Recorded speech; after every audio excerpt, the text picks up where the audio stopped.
Hello students, so today we are going to start a practical question number 8.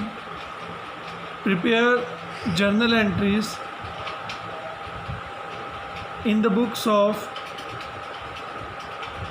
Raja Ram and Company.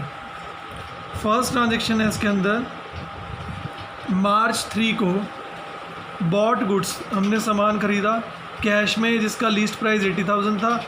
10% trade discount है, 2.5% cash discount है। बेटा जब cash में ख़रीदते हो तो कैश डिस्काउंट आपको मिलेगा 100%। तो इसको वर्किंग नोट में भी कर लेते हैं, ठीक है, ताकि आपको थोड़ा ज़्यादा क्लियर हो जाए। अब गुड्स परचेज़ किए बेटा, गुड्स जो परचेज़ किए वो किए 80,000 रुपीज़ की, ये थी कॉस्ट। सबसे पहले मैंने आपको लास्ट वीडियो के अंदर भी बताया था, सबसे पहले ट्रेड डिस्काउंट लेस करते हैं। ट्रेड डिस्काउंट इस क्वेश्चन के अंदर जो है 10% है। 10% ट्रेड डिस्काउंट लेस किया तो 8,000 आ गया। अब हमारे पास वैल्यू बची 72,000। इसमें से हम करेंगे कैश डिस्काउंट 2.5% है, तो 72,000 का 2.5 पॉइंट हटा के नीचे एक ज़ीरो आ गई और परसेंट की जगह 2 ज़ीरोज़ आ गई। तो ये आएगा 72 को 25 से मल्टीप्लाई करेंगे,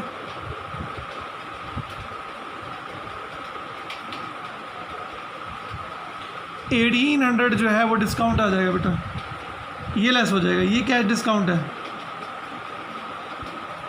एग्जैक्ट पेमेंट जो है वो आपने ये की है, ये जो है डिस्काउंट रिसीव्ड हुआ आपको, ये आपकी कॉस्ट थी। इसको लिखना कैसे हमने, debit all the expenses and losses, to credit what goes out, cash जा रहा है, और to credit all the incomes and gains. Goods purchase किए तो परचेज अकाउंट डेबिट होगा, पेमेंट कर रहे हो तो व्हाट गोज आउट कैश है, आपको डिस्काउंट मिल रहा है तो वो नॉमिनल अकाउंट है। नॉमिनल अकाउंट का जो रूल है वो credit all the incomes and gains है। तो यहाँ लिखेंगे bought goods and payment made. ये जो नरेशन हमने यहाँ पे लिखी थी, समझ लो ये पूरा आपको वर्किंग नोट यहाँ पे नरेशन में बनाना है, सेम यही यहाँ पे बनाना है आपको, बिल्कुल डिट्टो। अब गुड्स का जो परचेज़ प्राइस है वो 72,000 है। ट्रेड डिस्काउंट लेस करने के बाद परचेज़ प्राइस आता है। डिस्काउंट रिसीव 1,800 हुआ। आपने एग्जैक्ट जो पेमेंट की वो ये की, ये आपने पेमेंट की है, ये आपको डिस्काउंट मिला है। क्लियर। नेक्स्ट टॉपिक पे चलते हैं, नेक्स्ट पॉइंट पे। Sold goods for cash, list price 1 lakh, 15% trade discount, 3% cash discount. बेटा आपने कैश में सेल किया है तो आपको डिस्काउंट जो है देना पड़ेगा उस पार्टी को। ओके, तो यहाँ पे हम लिखते हैं कैश में सेल किया है तो आएगा entry cash account debit, debit what comes इन।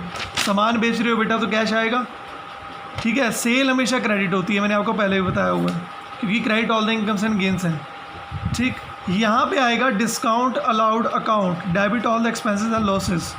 आपने डिस्काउंट दिया है, सेल के टाइम पे डिस्काउंट अलाउड होता है, मैं लास्ट वीडियो में बता चुका हूँ। परचेज के टाइम पे रिसीव होता है। तो करना क्या है इसके अंदर, देखो यहाँ पे लिखेंगे sold goods for cash at trade discount and 3% cash discount. अब जो कॉस्ट है इनकी बेटा वो है 1 लाख रुपीज़। इसमें से लेस करते हैं सबसे पहले ट्रेड डिस्काउंट, ये आपका 15% है बेटा इस केस के अंदर, तो ये आएगा 15,000। तो चीज़ होगी आपकी 85,000 की सेल। लेस करोगे इसके अंदर कैश डिस्काउंट, ये डिस्काउंट अलाउड है, ये 3% है बेटा, इसका निकालेंगे 3%,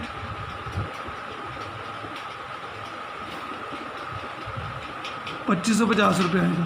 तो एग्जैक्ट जो कैश रिसीव होगा आपको, जो सेल हुई वो ये हुई जो माइनस करके आएगी, ये वाली, ये डिस्काउंट अलाउड है, ये आपकी सेल हुई। तो सेल प्राइस आपका 85,000 है, कैश आपको रिसीव हुआ 82,450 और डिस्काउंट अलाउड जो आपने किया वो ये किया। तो बेटा इस तरह से क्वेश्चन करना है आपको।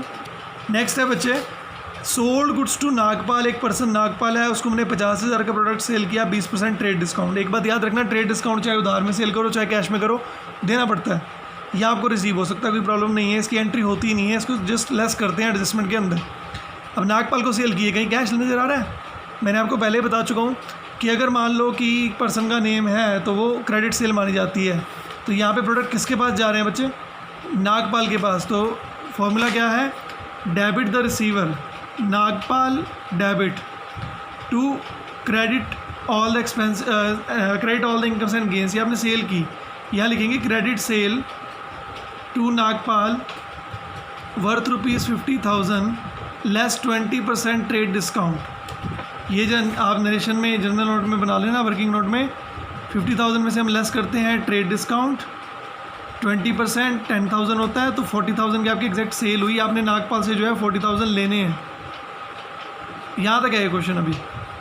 उसके बाद नेक्स्ट देखते हैं। मैं इस क्वेश्चन में ब्रॉड फॉरवर्ड कैरी फॉरवर्ड नहीं कर रहा, आप कर लेना, बिकॉज मैं अजम्पशन यही ले रहा हूँ कि आपको आता है, क्योंकि हमने कर भी चुके हैं काफ़ी क्वेश्चंस के अंदर।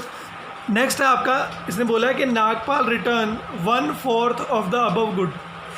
जो प्रोडक्ट नागपाल को हमने सेल किया उसने रिटर्न कर दिया। बचे जब भी रिटर्न होता है तो वो हमारे लिए सेल रिटर्न है। मैंने बताया था कि सेल हमेशा क्रेडिट होती है, sale return always debit, sale returns account debit to credit the giver. Nagpal दे रहा है बेटे हमें। 1/3 की बात हो रही है, चाहे तो आप इस 40,000 का डायरेक्ट 1/3 कर लो, ठीक है, तो भी कोई प्रॉब्लम नहीं है, क्योंकि डिस्काउंट लेस करने के बाद आया। चाहे आप पहले 50,000 का 1/3 करो फिर डिस्काउंट लेस करो, एक ही बात है। तो 40,000 का 1/3 मैं डायरेक्टली कर लेता हूँ, 1/4 है, सॉरी 1/4, 10,000 का प्रोडक्ट जो है ये रिटर्न कर दिया उसने।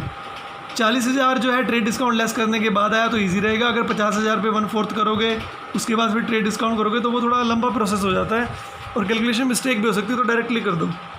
उसके बाद इसने बोला है कि settle Nagpal account by paying cash under 5% discount. Nagpal ने अपना अकाउंट सेटल कर दिया, सारे पैसे दे दिए, डिस्काउंट हमने 5% उसको दिया है, तो व्हाट कम्स इन कैश आएगा।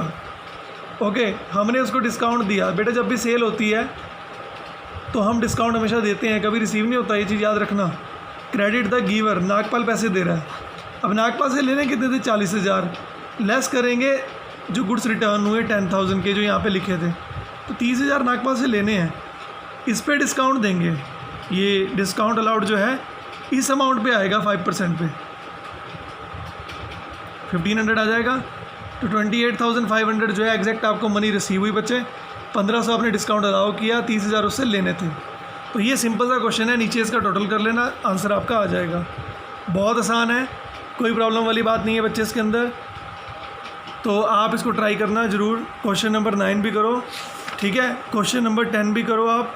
अगर कोई प्रॉब्लम आती है तो मैं सोल्व करूँगा। बेटा एक और क्वेश्चन करते हैं, question number 11। Pass journal entry for the followings: purchase goods from Henry 50,000 rupees, 10% trade discount, 4% cash discount, payment made by cheque. बेटा एक चीज़ याद रखना, जब भी कैश में पेमेंट हो या चेक से पेमेंट हो तो उस पर डिस्काउंट हमेशा मिलता है या हम देते हैं। तो जब गुड्स परचेज़ करोगे तो पेमेंट मेड होगी, पेमेंट मेड होगी तो डिस्काउंट रिसीव होगा। अब इसको करना कैसे है, जनरल एंट्री देखते हैं इसकी। 2019 है बच्चे। उसने बोला परचेज गुड्स फ्रॉम हैंनरी, ठीक, 60% अमाउंट हमने जो है दे दिया। अगर गुड्स परचेज कर रहे हो तो एंट्री क्या होगी, परचेजेस अकाउंट डेबिट, यही होगी। Clear. What goes out, cash होता है ना, लेकिन यहाँ पे चेक दिया है तो क्रेडिट द गिवर हो जाएगा। हम चेक दे रहे हैं तो ये पैसा हम दे रहे हैं, चेक को बैंक लिखते हैं। बैंक अकाउंट जो है पर्सनल अकाउंट होता है, debit the receiver and credit the giver, हम पैसा दे रहे हैं। टू डिस्काउंट रिसीव अकाउंट, जितना पैसा बेटा दिया उस पर डिस्काउंट मिलेगा, ये मैं पहले बता चुका हूँ। कैश की जगह बस बैंक आ गया, बाकी तो सेम है। एक चीज़ और आएगी इसमें, हैंनरी का नेम आएगा, क्रेडिट द गिवर, यानी कि ये पर्सन जो है हमें प्रोडक्ट दे रहा है। अब बच्चे इसका नाम क्यों आया वो हम देखते हैं। देखो 50,000 के प्रोडक्ट थे, ये एक तरह से नरेशन समझ लो। यहाँ लिखेंगे पूरी डिटेल जो क्वेश्चन के अंदर लिखी हुई है। ये थी कॉस्ट, इसमें से बेटा लेस करते हैं ट्रेड डिस्काउंट, जो रूल है 10% है बच्चे ट्रेड डिस्काउंट, ये आएगा 5,000 रुपीज़। 45,000 की चीज़ होगी बेटा, 45,000 की चीज़ है, 4% डिस्काउंट तब मिलेगा ना बेटा आपको जब आप कैश में पेमेंट करोगे या चेक में करोगे। इसमें से 60% जो है पेड कर दी हमने बाय चेक, 40% जो है अनपेड है। ये वर्किंग नोट में लिखना है, जस्ट आपको समझा रहा हूँ वीडियो के अंदर। इसका 40%, इसका 60%, दो पार्ट में डिवाइड कर लो इसको। 40% आएगा 18,000, 60% आएगा माइनस करके 27,000 रुपीज़। ओके, यहाँ तक बिल्कुल केस सिंपल है। ये जो आपने अमाउंट पेड किया 27,000, इसी पे डिस्काउंट मिलेगा आपको। To discount receive, less discount receive कर देंगे हम 4%, इसका 4% हम करेंगे। 27,000 का 4% हम निकाल लेते हैं, ये आएगा बेटा, करके देख लेना आप लोग।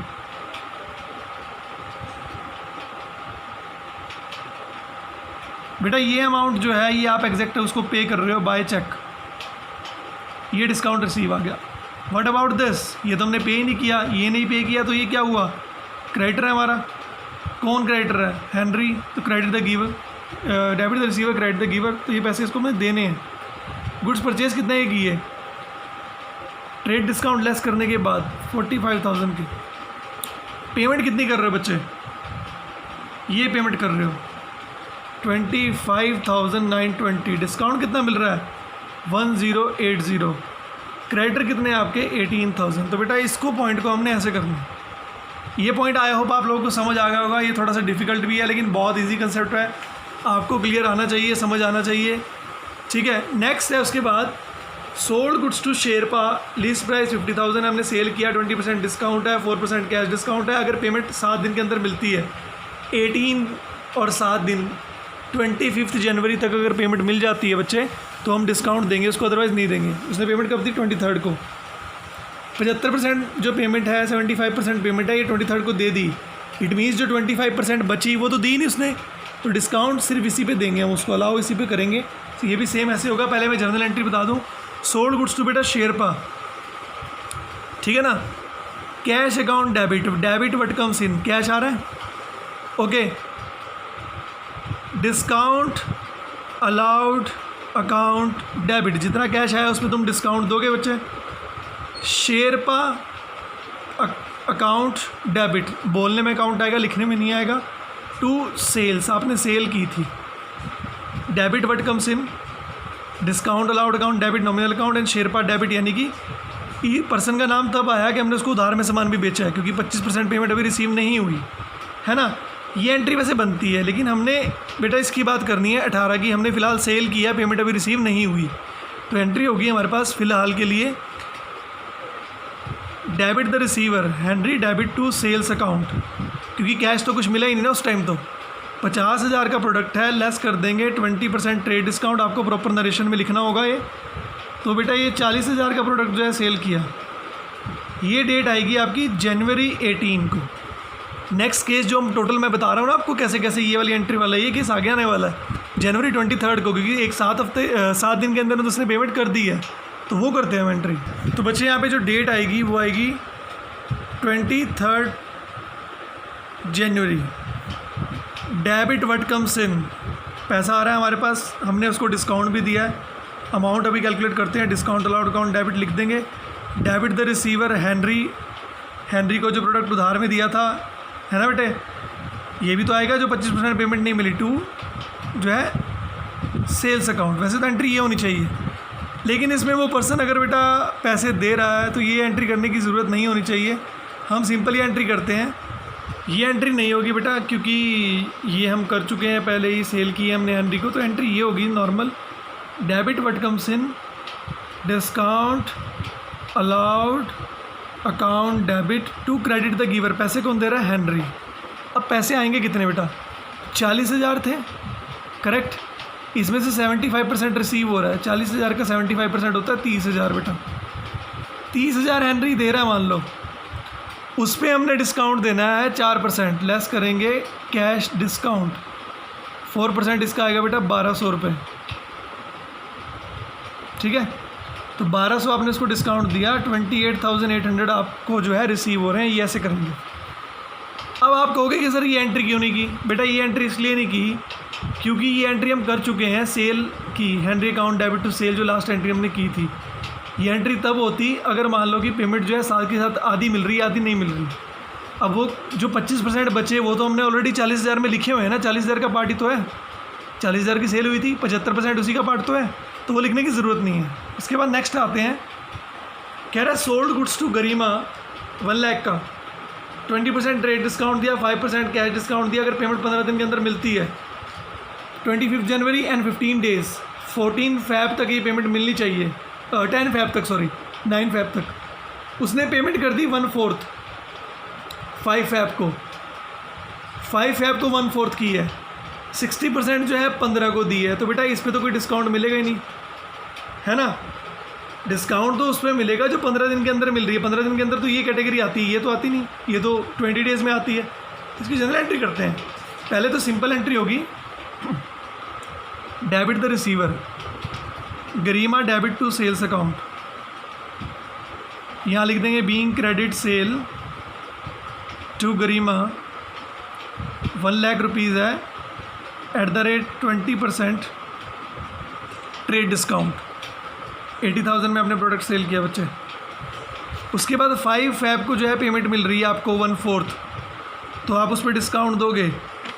ये देखते हैं चेक मिल रहा है, यस चेक मिल रहा है, तो बैंक अकाउंट लिखना पड़ेगा बेटा, बैंक अकाउंट डेबिट, बाकी सेम है, discount allowed account debit to Garima, Garima दे रही है ना। अब दिए कितने उसने, गरिमा से हमने लेने 80,000 रुपये हैं, इसका 1/4 पे किया चेक से, 20,000 इसी पे डिस्काउंट लगेगा, लेस करेंगे डिस्काउंट, कैश डिस्काउंट, 20,000 रुपीज़ जो है वो चेक दे रही है गरिमा, तो इसी पे कैश डिस्काउंट देंगे हम, सारे अमाउंट पे थोड़ी देंगे। 5% लेस कर देते हैं, इसका 1,000 होता है 5%, तो 1,000 आपका डिस्काउंट अलाउड है। 19,000 आपको जो बैंक में मिले यानी कि चेक मिला, ठीक। 60%, अब एक चीज़ याद रखना, 80,000 रुपये में से उसने 20,000 का तो क्लियर कर दिया, 60,000 बचे ना, उसका 60% वो मिल रहा है फैब को, तो उस पर हम कोई डिस्काउंट नहीं देंगे। कैश अकाउंट डेबिट टू गरिमा, जो 80,000 था, 20,000 तो मिल गया चाहे डिस्काउंट दिया है, 60,000 जो बचा इसका 60% निकाल लेंगे, ये आएगा 36,000। बस बेटा ऐसे करना है इसको, सिंपल। डिस्काउंट सिर्फ ये रहेगा, ये नहीं रहेगा, क्योंकि ये जो डेट है वो क्रॉस हो चुकी है, 15 दिन से एक्स्ट्रा हो चुके हैं। तो इस तरह से क्वेश्चन है बच्चे, आपको 12 क्वेश्चन कंप्लीट करने हैं, ठीक है। इसके बाद हम नया क्वेश्चन, जो नया टॉपिक है वो स्टार्ट करेंगे। तो आज शाम तक आप ये क्वेश्चन कंप्लीट कर लीजिए और फिर अपने नोट्स जो है वो सबमिट कीजिए, फिर हम नया टॉपिक स्टार्ट करेंगे। So I hope you all are getting the things. तो जो भी है ये थिंग्स आपको समझ आ रही हैं जो मैं समझा रहा हूँ आपको। अगर कोई भी प्रॉब्लम होती है बच्चे तो पूछ लिया करो, कोई प्रॉब्लम नहीं है, ठीक है। If you are getting that's good, if you are not getting then let me know. Thank you so much.